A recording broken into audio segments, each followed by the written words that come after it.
Hello అందరికీ welcome back to our channel.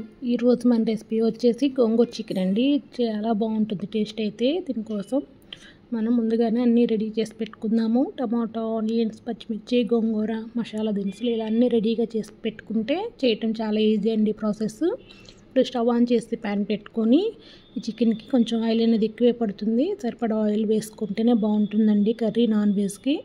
ఇప్పుడు ఇందులోకి మసాలా దినుసులు వేసుకొని 1 నిమిషం ఫ్రై చేసుకుందాము. ఇప్పుడు ఇందులోకి పచ్చిమిర్చి అలాగే ఉల్లిపాయలు వేసుకొని గోల్డెన్ బ్రౌన్ కలర్ వచ్చే వరకు ఫ్రై చేసుకోవాలండి. చూడండి ఈ విధంగా ఫ్రై అయినాయి కదా.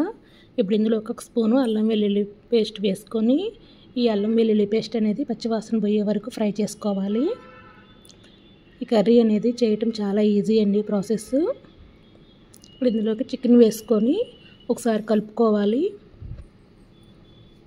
ఇందులోకి ఇప్పుడు పసుపు అలాగే ఉప్పు వేసుకొని చికెన్లో వాటర్ మొత్తం ఇనికిపోయే వరకు ఆయిల్లోనే ఫ్రై అవనిద్దామండి. మూత పెట్టేసుకుందాము. ఒక 10 నిమిషాలు పడుతుంది. ఈలోపు మనం గోంగూరని కూడా ఉడకబెట్టి పక్కన పెట్టేసుకుందామండి. వేరొక ప్యాన్ తీసుకొని స్టవ్ మీద వేరొక ప్యాన్ పెట్టుకొని ఒక చిన్న గ్లాస్ వాటర్ వేసుకొని ముందుగానే క్లీన్ చేసి పెట్టుకుని గోంగూర వేసుకుందాము. నేనైతే పుల్ల గోంగూర తీసుకున్నానండి, అందుకే టమోటా వేయట్లేదు. మీరు నార్మల్ గోంగూర తీసుకునే పని అయితే ఒక టమోటా కూడా వేసుకోండి, బాగుంటుంది. చూడండి ఒక 5 నిమిషాల తర్వాత గోంగూర చక్కగా మెత్తగా అయిపోయిందండి. ఇప్పుడు ఇందులో వాటర్ను కూడా చక్కగా ఇనికిపోయే వరకు ఉడకనిద్దాము. ఈ విధంగా ఉడికితే సరిపోతుంది. ఇప్పుడు మనం చికెన్ చూద్దామండి. చికెన్లో వాటర్ కూడా ఇనికిపోయి ఆయిల్ అనేది సపరేట్ అవుతుంది కదా. ఈ విధంగా ఆయిల్లో ఫ్రై చేసుకోవడం వల్ల చికెన్ టేస్ట్ చాలా బాగుంటుందండి. నీచు స్మెల్ కూడా రాకుండా ఉంటుంది. ఇప్పుడు ఇందులోకి కారం వేసుకుందాము. కారం అనేది కొంచెం ఎక్కువగానే పడుతుందండి గోంగూర చికెన్కి. నేనైతే 2 స్పూన్లు వేసాను. నా కారం కొంచెం స్పైసీగా ఉంటుందండి.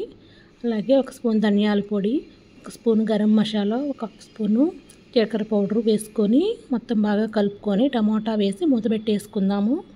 ఈలోపు మనం గోంగూరని స్మాష్ చేసుకుందామండి. గోంగూరని అయితే మీరు మిక్సీలో వేయొద్దండి. వీలైతే పప్పు గుత్తితో స్మాష్ చేసుకోండి, లేదంటే డైరెక్ట్గా వేసినా కానీ సరిపోతుందండి. మిక్సీలో వేయటం వలన టేస్ట్ బాగుండదు. చూడండి ఇప్పుడు మన టమాటా కూడా మెత్తగా అయిపోయింది కదా. మసాలాలు కూడా చక్కగా వేగిపోయినాయండి. ఇప్పుడు ఇందులోకి గోంగూరని వేసుకుందాము. ఈ గోంగూర అనేది నేనైతే 1 కట్టే తీసుకున్నానండి. నా దగ్గర 1 కట్టే ఉంది అవైలబుల్లో. మీరు కేజీకి 2 కట్టలు గోంగూర వేసుకుంటే ఇంకా బాగుంటుందండి టేస్ట్ అయితే. మీరు చేసుకునే పని అయితే 1 కేజీ చికెన్కి 2 కట్టలు వేసుకోండి. చూడండి ఆయిల్ అనేది సపరేట్ అవుతుంది. ఒకసారి మొత్తం బాగా కలుపుకొని ఉప్పు కారం అనేది చెక్ చేసుకొని సరిపోతే వేసుకోండి. నాకైతే సరిపోయినాయి. నేనైతే 1.5 గ్లాస్ వాటర్ యాడ్ చేసుకుంటున్నాను. కరెక్ట్గా 1.5 గ్లాస్ సరిపోతుందండి. వాటర్ వేసి మొత్తం బాగా కలుపుకొని మూత పెట్టి ఆయిల్ అనేది సపరేట్ అయ్యే వరకు ఉడకనిద్దాము. ఒక 10 నిమిషాలు టైం పడుతుందండి. స్టవ్ అనేది మీడియం ఫ్లేమ్లో పెట్టుకోండి. చూడండి ఆయిల్ అనేది సపరేట్ అవుతుంది కదా. చికెన్ కూడా ఉడికిపోయిందండి. ఇప్పుడు మొత్తం బాగా కలుపుకొని ఫైనల్గా కరివేపాకు అలాగే కొత్తిమీర కూడా వేసుకొని కదిలీకుండా మూత పెట్టేసుకొని మనం అలా 1 నిమిషం వదిలేద్దామండి. 1 నిమిషం తర్వాత మొత్తం బాగా కలుపుకొని